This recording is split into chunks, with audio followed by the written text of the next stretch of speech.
Rutger Bregman. Very, very good to see you here. And it's so wonderful to have a chance to chat with you before an Indian audience. You've just reminded me we met a few years ago in Australia when we were each promoting a different book. Welcome, and let's talk about both your books, because you are one of the more interesting and original thinkers out there that the Indian audience really needs to know about. Welcome. Thank you. Thank you. It's really good to see you. Good to see you, Rick. And I have to say that many in India may have already heard of Utopia for Realists, which really took the world by storm when it first came out. You were all of 28, I think, when you wrote it. But you came up with an approach that was so completely the opposite of the prevailing currents, and so much more optimistic, I would have thought, than most of us thought we could afford to be, most of us in active politics. That it really is worth talking about before we get to your new book that you're actually here to promote. So let's briefly talk about that. You address key questions of capitalism, post-enlightenment liberalism, and you don't attack them. You say they've achieved a lot, life expectancy, creating prosperity and good health and education and so on around the world, and of course, more freedom and democracy.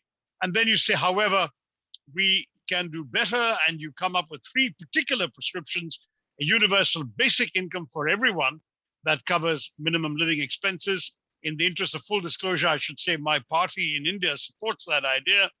The shortening of the working week to 15 hours, that's unthinkable in India, where the shortest working week is 48 hours and everyone works beyond that. And that borders should be opened and migrants allowed to move wherever they choose, which might end up depopulating my country, but that's another issue.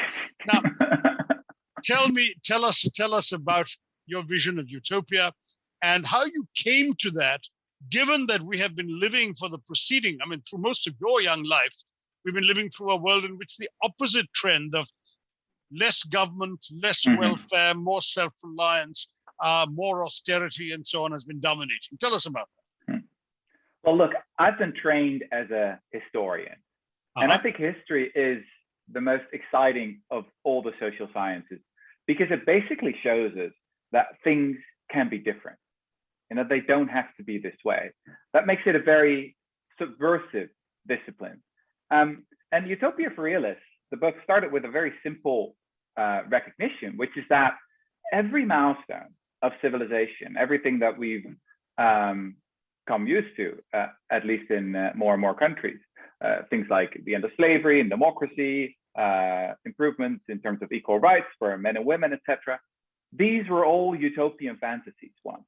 The people who first argued in favor of them were dismissed as fools and idiots and people, with highly unreasonable thoughts.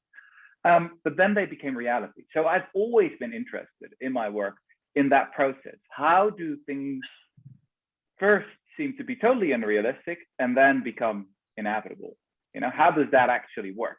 And it seemed to me that the big problem, and this was, I read the book in 2014, so that's a little later in English. Now. I think it came out a little later in English. That must have been the Dutch. Yeah. I published it in Dutch first. And back then, the problem seemed to me is that, especially in a country like the Netherlands, where I'm from,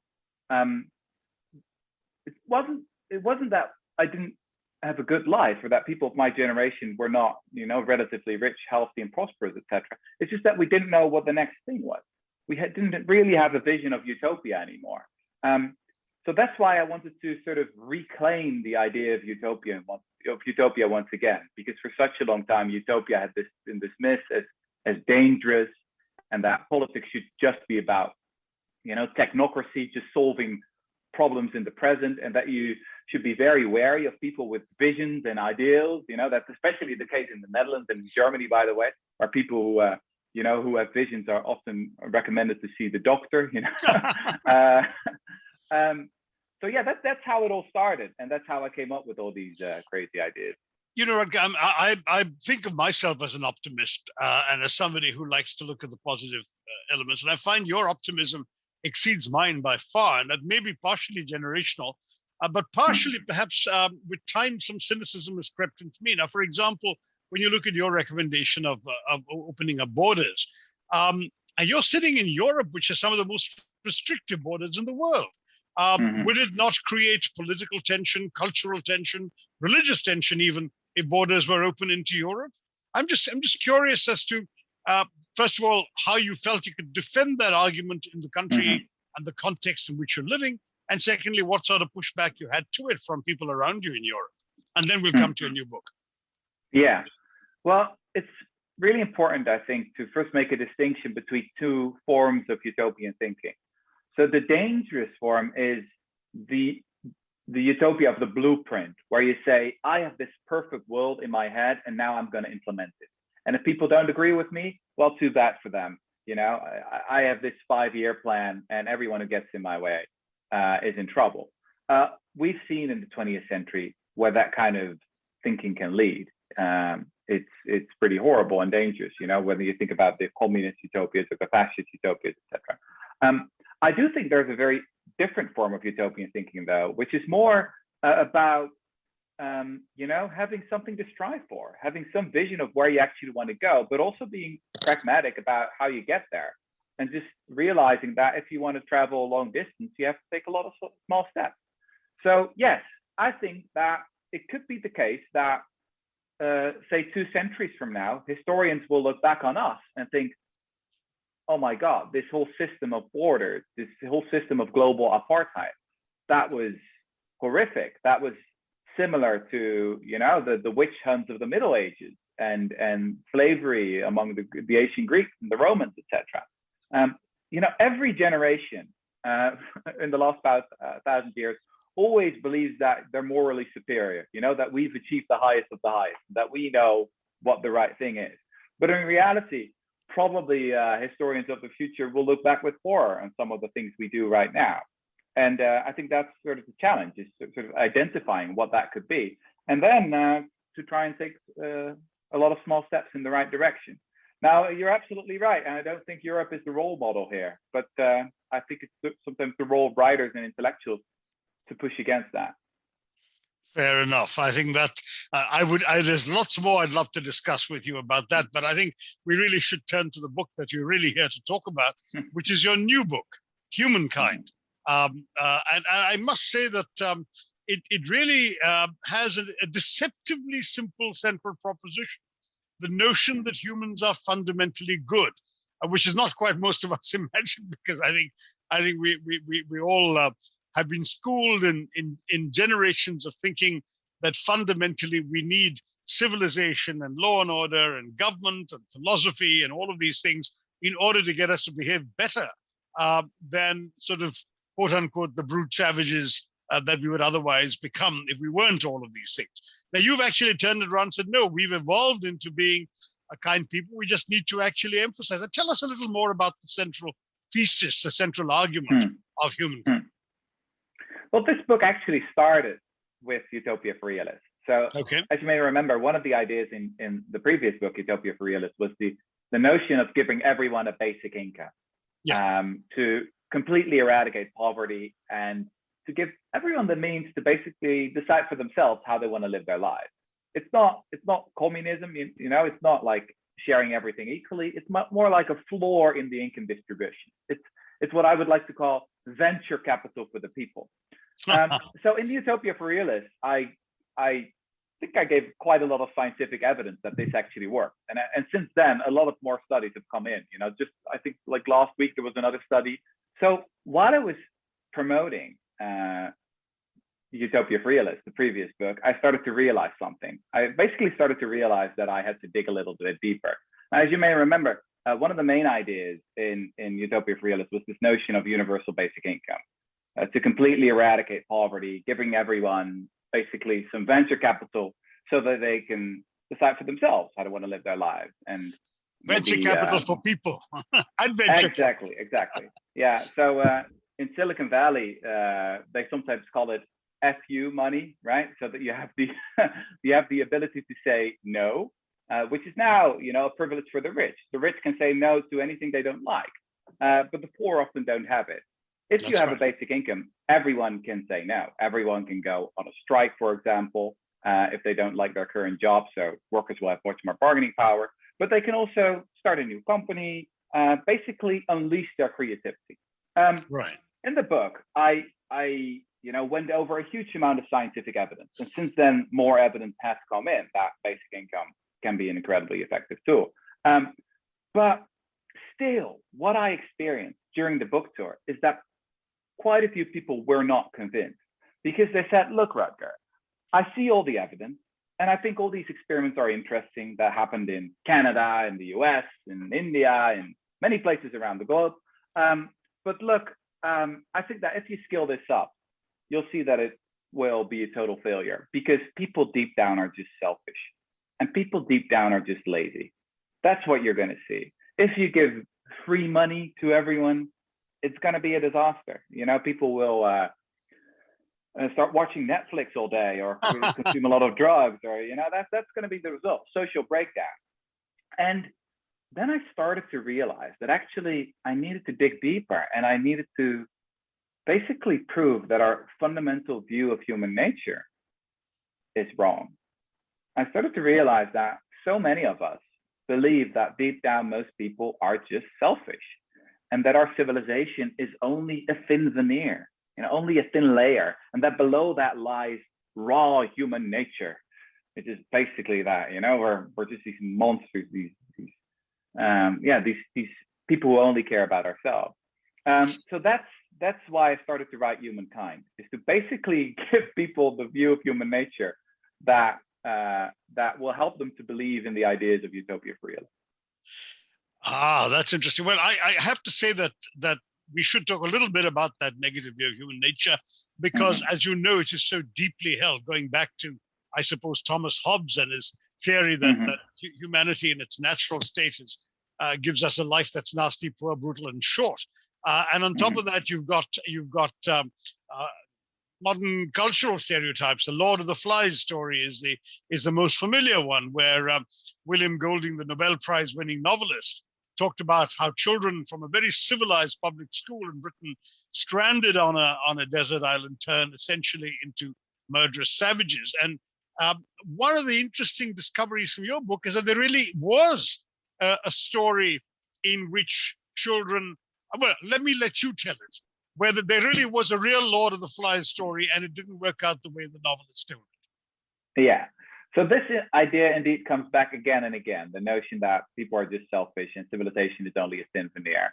I think it's especially the case for Western culture. I'm really not an expert on other cultures around the globe, whether that's also the case, but obviously Western culture has been exported around the globe. So that's, I think, why it's become so influential. And Lord of the Flies, the famous novel by William Golding, is just one of the classic examples here, written in the 1950s by a school teacher. It's a story of kids who are indeed, perfectly well educated, to be nice, friendly, and decent. Then they end up on this uninhabited island, and at first they try to build a democracy of sorts. So they try, but at the end of the novel, 3 of the kids are dead, and they turn into savages. And the message of the novel is, I think, this is what you get. So we can choose freedom or security, but you can't have both. If you give people freedom, it's going to be a war of all against all. If you're gonna want to have security, then you can't give people freedom, because that will have horrendous, horrible consequences. Now, what I wondered as a historian, obviously, is has there ever been a real life Lord of the Flies? Because this is fiction. It would be very interesting to see if there's ever been an experiment. Now, the problem is that parents tend to really love their kids, so they don't really say to a university, "Well, here, take my kids and experiment with them." So that's never happened. But then I wondered, has there ever been a natural experiment? Maybe by accident, some kids shipwrecked on an island and tried to survive. And I went on this journey that basically, it took a year of my life, and I found indeed that this had happened. In 1965 and 1966, there were 6 kids in Tonga, an island group in the Pacific Ocean, who were part of a boarding school. And they didn't really like school and said, let's go on an adventure. So they borrowed a boat from a local fisherman, and they sailed away. But then already the first night, they ended up in a storm. The ship was almost completely destroyed. They drifted for 8 days. And then shipwrecked on this small uninhabited island where, people hadn't been there for more than a century. It was a very remote part of the world. And somehow these kids, and the youngest was 13 years old, the oldest was 70 years old, 17, and they survived for 15 months. Wow. And when they were rescued, or rescue is not really the right word, when they were picked up by an Australian captain 15 months later, they were doing fine. They were in good health. They had built a sort of a small civilization, a small democracy. They worked in teams of two to be on the lookout, two to tend to the garden, two to cook. Sometimes they had fights, but then one would go to one side of the island, the other would go to the other side of the island. They would come back, say sorry, and that was it. So I managed to track down some of these kids who are now actually 70 years old, so much older than I am. And they told me this story of the real Lord of the Flies, and I just couldn't believe it. I thought, well, why isn't this a super famous Hollywood movie or something like that? Why don't we know about it? Right. Well, it is a story that we don't know about until you've started telling us about it. But one question that comes to mind, if I've understood correctly, these were Tongan boys.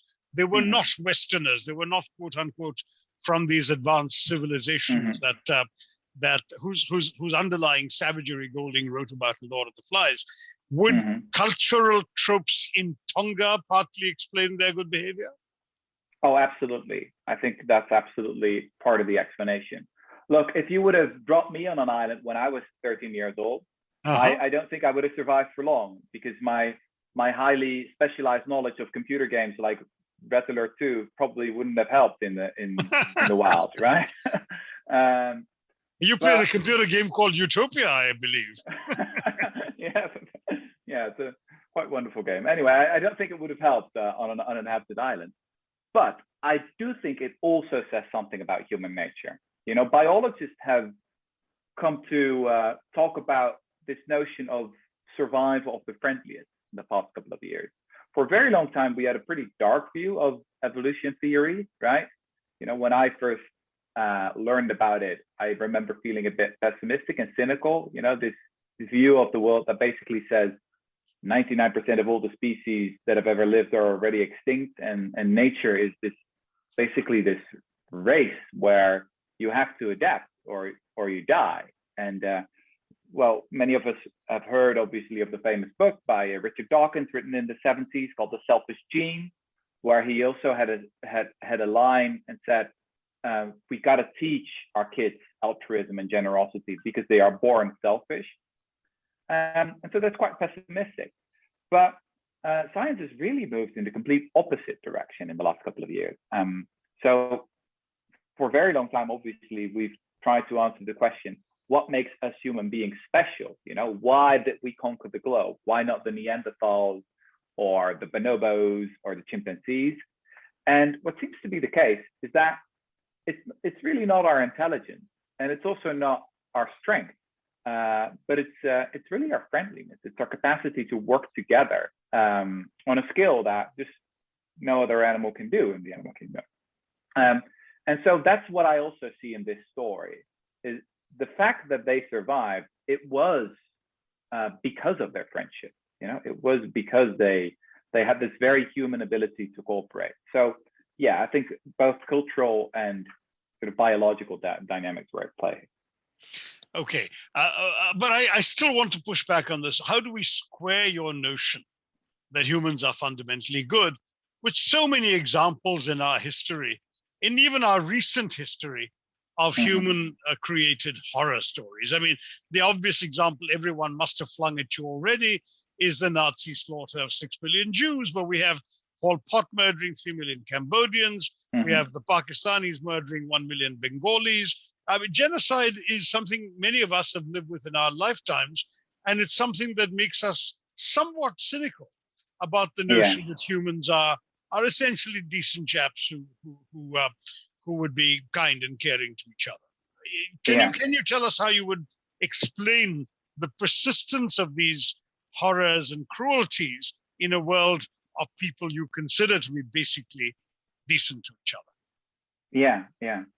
one issue I've had with this book was a little bit of a translation issue. So in Dutch, the book is called De meeste mensen deugen. And deugen is a verb in Dutch that you can't really translate. I would say it means that if you deug, then you are basically decent, which is not, to me, it's not the same as being an actually good person. You're not a saint.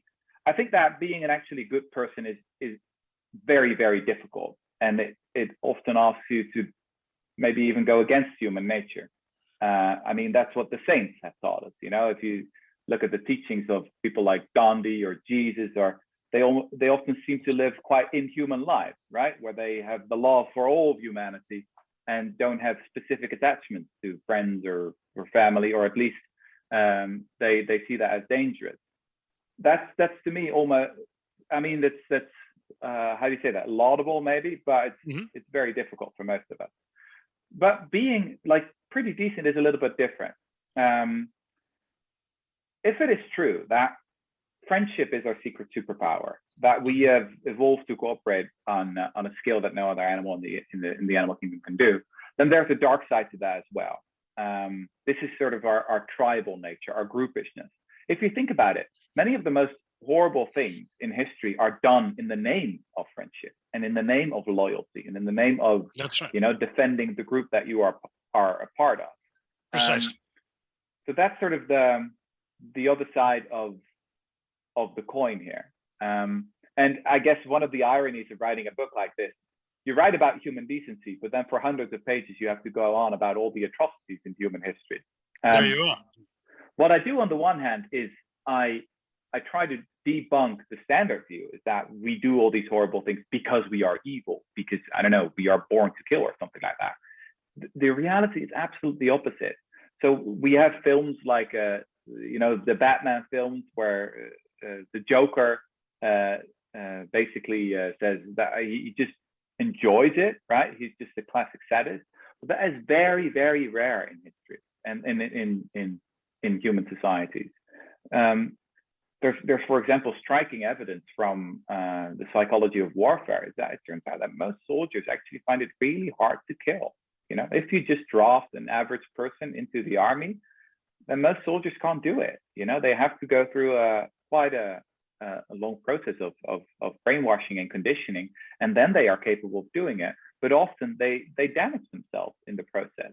So we know that very often soldiers come back from a war with PTSD, post-traumatic stress disorder, which suggests to me that even though we are capable of these horrible things, we've not really, how do you say that? If you want to look at it religiously, created to do it, or we've not really evolved to do it. It's not why we're here. That's what I would say, because we damage ourselves in the process as well.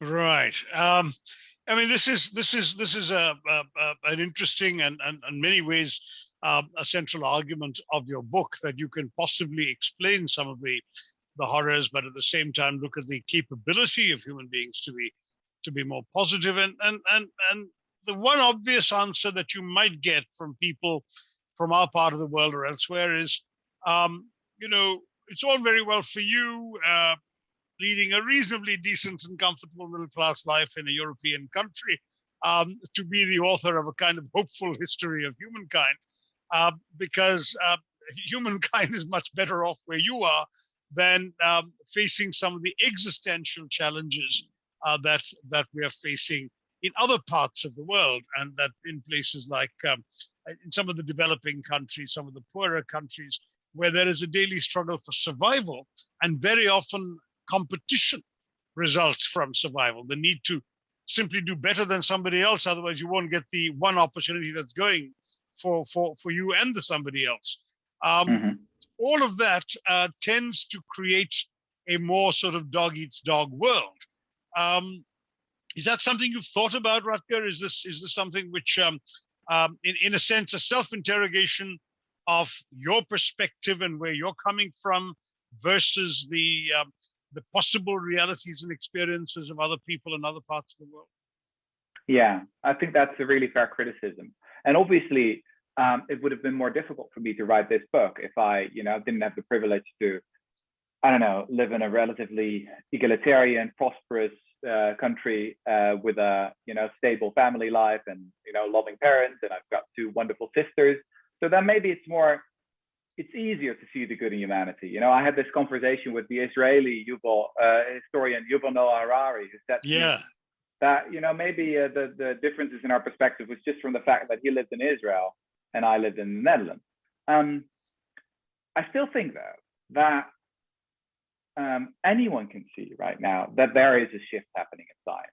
So the reason I wrote this book is not because of my personal feelings, but because there is something profound happening here. What we see is scientists from very diverse disciplines, anthropologists, archaeologists, sociologists, psychologists, moving from a more cynical view of human nature to a more hopeful view of human nature.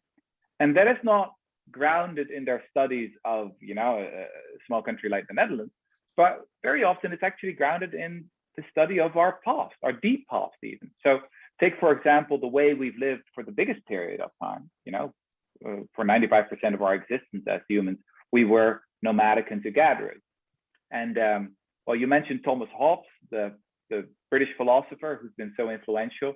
Well, he argued that in the state of nature, we just were engaging in a war of all against all, that people were these brutes, these savages, and that then we were saved by civilization. We were saved by agriculture and cities and by hierarchy and by the kings and the queens. We basically gave up our liberty, but we got security in return. If you studied, the latest findings of archaeologists and anthropologists, you'll find out that it's actually pretty much the opposite. Life in the state of nature wasn't so bad. The famous French philosopher Jean-Jacques Rousseau, who indeed was the great adversary of Thomas Hobbes, even though they never really met and he lived later. But still, he argued that it was actually civilization that was the problem. Civilization brought infection diseases and wars and inequality and you name it. And indeed, if you now study the archaeological record, that pretty much seems to be the case. So war, for example, is a quite recent invention. It's really started when we settled down and when we started amassing property and when these hierarchies developed. It doesn't have to be this way. That's basically my message here. I'm not saying we can go back and to live as nomadic hunter-gatherers again, but it is important to know where we come from, in what kind of environment we've evolved for thousands of years and what helped us to survive back then. Well, we're talking about Hobbes and Rousseau. What about Kant? There's something slightly idealistically Kantian about your perception of the evolution of humanity into a more ideal state, or is that an unfair comparison? You're a philosopher yourself. Well, as a historian, obviously, you're being taught not to believe in any laws of history. So that's right. For me, everything is about possibility. I always love to describe myself as a possibilist, right? It's if you study the history of the 20th century, study the history of Germany, in the 1920s, 1930s, you can see how quickly societies can completely break down and then do the most horrible things that are just completely unimaginable before that. But we can go in the other direction as well. That's also why I think history and hope are connected. You have to be very wary of the optimist. The optimist will tell you that things will turn out to be all right, that history is this march of progress, that we are richer and healthier and wealthier than ever. It's a disagreement I sometimes have with someone like Steven Pinker, who's I think more of an optimist. I really prefer hope over optimism, because hope recognizes that things can completely go downhill, and that if we don't pay attention, the most horrible things can happen. And that's, for example, if you look at the state of democracy in some countries, whether it's the US or Brazil, yes, there are real reasons to be very worried. But then hope is also about the possibility of radically improving things. What you're saying is music to my ears, because for decades now, I have been defining optimism as regarding the future with uncertainty. Because the pessimist says everything's bound to go to hell in a handbasket, everything's doomed, everything is terrible. The optimist says, look, things just might go right. They could go right if we get our act together, if we do the right things, and so on and so forth. So there is an if built into my understanding of optimism. And I'm very glad to hear you say that, because I was struck by a wonderful line in one of your interviews for your first book, when you said to move forward, a society needs dreams, not nightmares. And I love that, because that's so true. And we in politics are in the business, as far as possible, of both pointing to the nightmares and selling the dreams. And in many ways, the dreams are what impel people to move in a positive direction forward. But yet, the worry about an aspirational attitude like that, the idea that says we need to be able to dream, is that the wish becomes father to the thought, that our desire to see a more utopian reality emerging in our lives might lead us to leave out the various obstacles, challenges, and even common sense objections to some of our theories. Is that a charge that has been flung at you, and do you find it easy to respond to? Well, it's something that I struggle with, I think, in all my articles and my books. Is you have to be very wary of your own confirmation bias. Is that, any human has the tendency to sort of collect the evidence that supports the views that you already have. It's only human. And I think you just got to be very transparent about that, basically, and to surround yourself with people who, believe something quite different and are willing to push back here. I would also say, though, that when you think about human nature, on the one hand, you're talking about a scientific debate about what, specific psychologists or sociologists believe about what human nature is really like, about the facts. What do the meta-analyses say? The hundreds and hundreds of studies. What is the consensus among scientists? But you're also talking about what we could become when we believe in something about ourselves, right? Humans, we're storytellers, and we tend to become the stories that we tell about ourselves. If we believe that deep down most people are just nasty and selfish, then that's how we're going to organize society. That's what these elitist British politicians and rich people have been doing in their boarding schools, for example. They assume that people are just selfish, and then they create an environment that is highly hierarchical, highly competitive, and they create a whole political class of very nasty people, right? But these people weren't born nasty. They were educated to be nasty. And I think you can do that in a completely different way, but then you have to start with a different view of human nature. If you believe that most people are fundamentally decent, then you'll have very different kind of schools, and you have a very different kind of working place, a very different way of doing democracy. To give one example, the working place, for example, well, perhaps you don't really need all that many managers anymore, because having a lot of managers is basically a sign of distrust. If you think that your employees are intrinsically motivated and want to contribute to the common good, then you can just organize them in teams, and they can take care of themselves, basically. And in the book, I try to give many examples of how that could actually work. But what all of this has in common is that it starts with basically updating your view to a more hopeful view of human nature. And that's, I guess, the sort of the paradox of this book, is that the ideas in the book could become more true if people actually start believing it. That's precisely both its strength and its weakness. Its appeal and its because for example, I love the fact that you tell stories of soldiers who refuse to shoot, for example. And I'm familiar from my research into British colonial oppression in India, that there were episodes of soldiers who refused to shoot their fellow Indians on British orders, but there were equally as many, if not more, episodes and examples of soldiers who did shoot their fellow Indians on British orders. So if I were to focus on those wonderful incidents when the soldiers didn't, and they jeopardized their careers, and in some cases court-martial, in some cases even executed for refusing orders, but they did it because it was for them the right moral thing to do.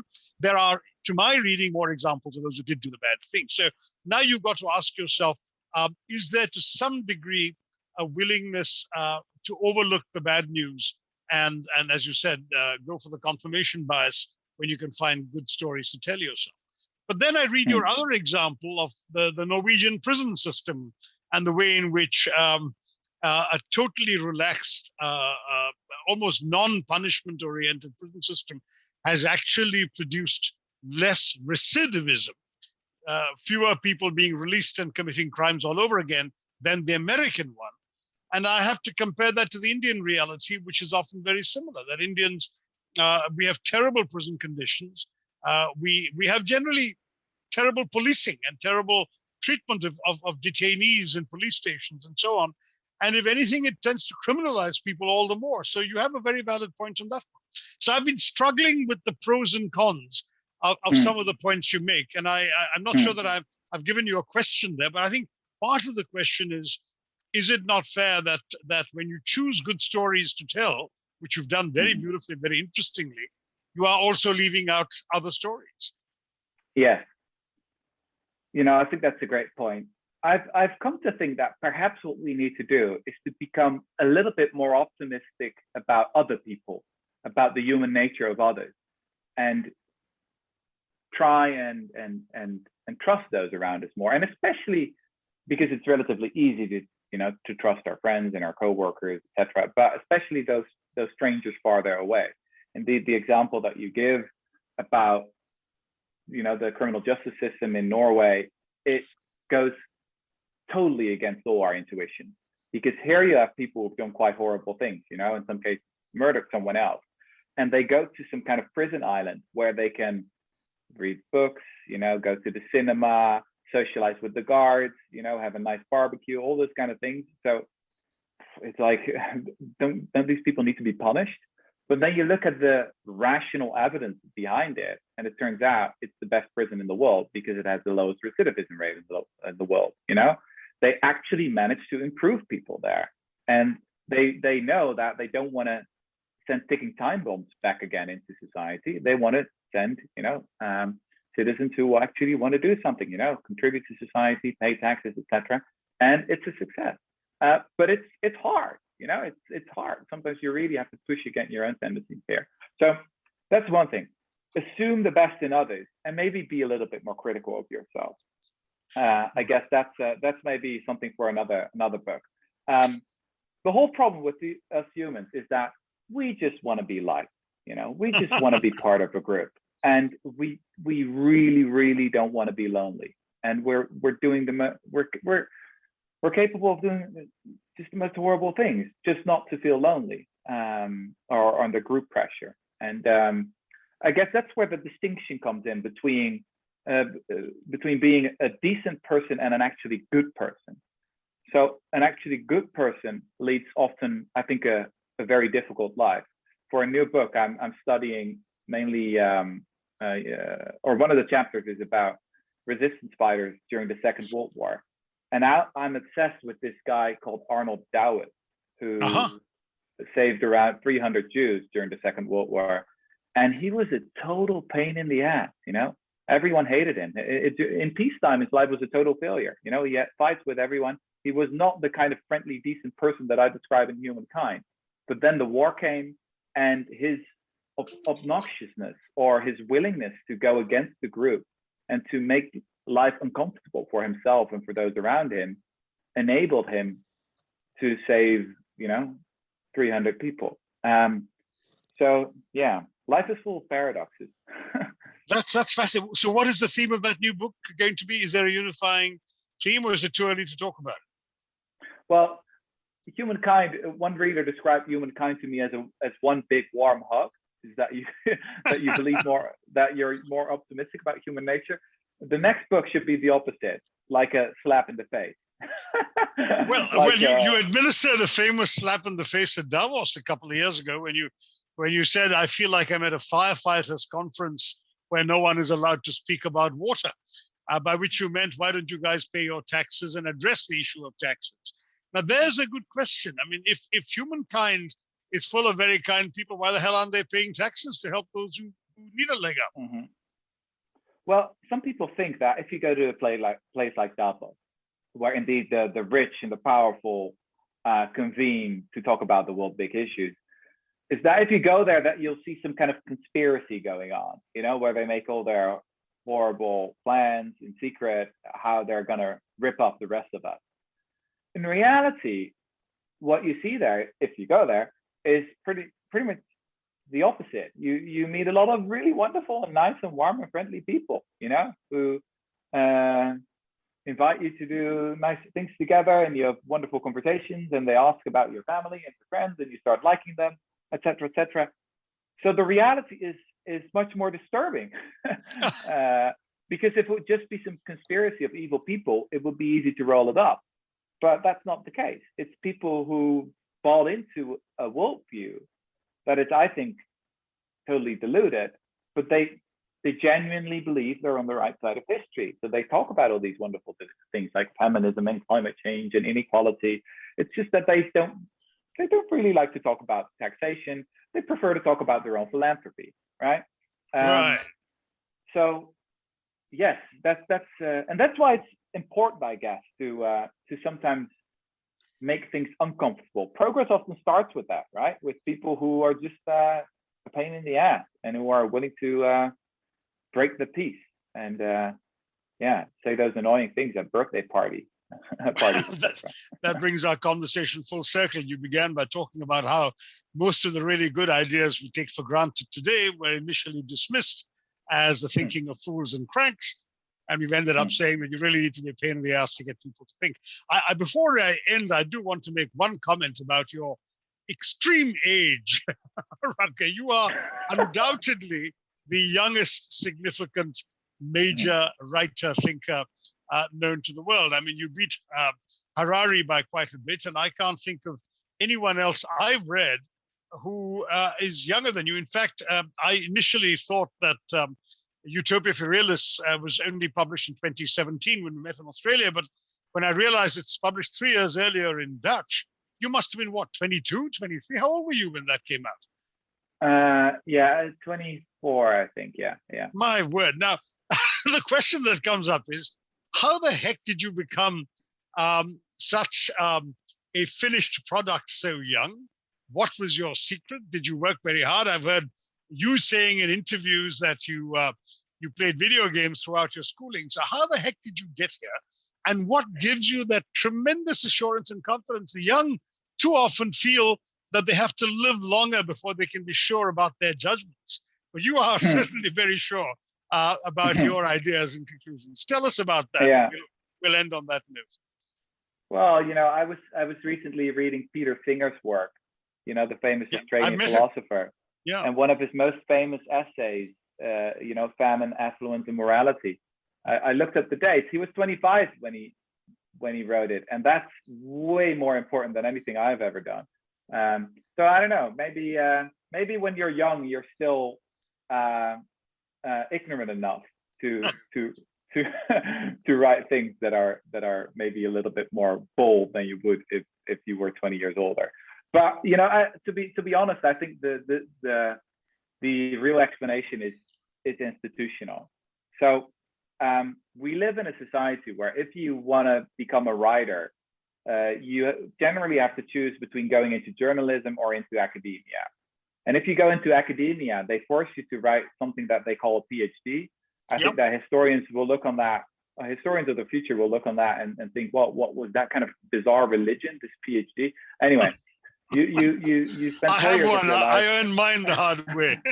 Okay. Well, congratulations. But I finished mine at 22, a bit like you. So maybe that's part of my secret. And now you're saying that I'm young. I was young. Anyway, so you go in that direction where you really have to specialize into something, or you go into journalism where you have to focus on the news, which is, you know, basically about what happens today instead of what happens every day. And maybe if you're like 50 or 60-year-old, they say, well, now you can become a senior editor and do what you actually want. I was just incredibly lucky that when I started looking for a job, a new journalism platform was founded here in the Netherlands called The Correspondent, that basically wanted to be a place in between academia and journalism, and where they said, look, here's a basic income, write about whatever you want. If it's the banking system of the 19th century, sure, sounds fascinating. Give me 5,000 words. That was basically the position I was offered, and that made me very, very lucky. And that made me, I guess, it enabled me to spend those years in a quite productive way. And I gather that you are giving a chunk of your royalties to that journal, The Correspondent, which Yeah. strikes me as an amazingly generous thing to do. But then you are talking about how hopeful we should be about humanity. That's a wonderful gesture, because I couldn't understand how a publication that lets you do that can afford to survive, what the economic model is for The Correspondent. But are there enough Dutch people who read this kind of journalism that's not sensational, not voyeuristic, not breaking news, and yet makes them think, and that pays well enough for them to be able to maintain a stable of writers half as good as you? What you assume in people is what you get. So if you treat your readers as lazy, apathetic, stupid beings, then that's how they behave. If you treat them as, engaged, responsible, interesting, smart beings, then that's how they behave. Our comment section is, I think, a pretty good example. Many newspapers and publications around the globe have closed their comment sections because there was such vitriol in there. What we do is we ask people to give us their full name, include their expertise, and tell us what they know and not what they think. And it's just pretty incredible what you get. That's how I wrote both of my books, They were basically crowdsourced a bit as well, because I published all the chapters first as initial essays on the platform, got a huge amount of feedback from hundreds of editors who were all, sympathetic and interesting. And that helped me to, I think, improve the writing and fight against my own confirmation bias. But again, we talked about this, that we tend to become the stories that we tell ourselves, and it's all a self-fulfilling prophecy. So let's try and build different kind of institutions, different kind of schools, workplaces, democracies, publications, prisons, and let's ground them in a more hopeful and I think more realistic view of human nature. Well, that's a wonderful note on which to end. Let me congratulate you, Rutger Bregman, for your 2 extraordinary books. For those who haven't read either, this is a time to start. And I would recommend you start with Utopia for Realists and move on to Humanity, Humankind. I do want to say, though, that if you have read the first one, the second is well worth tucking into. One of the interesting things about Rutger Bregman is his style. He deals with weighty ideas in a very witty and accessible way, full of anecdotes and stories, which is what he was alluding to in his last comment about the stories we tell ourselves. That's what makes, I think, good ideas worth heeding, is when they're embedded in stories about real people, and he tells them very well. So thank you so much for joining us, Rutger Bregman. Keep your optimism, your spirit, your faith in humanity alive. We look forward to new writing from you. And in a post-COVID world, I look forward to meeting you again and reflecting on, now that I'm much more familiar with your work than I was when we met 3.5 years ago. I hope we can keep this going. Good luck for everything.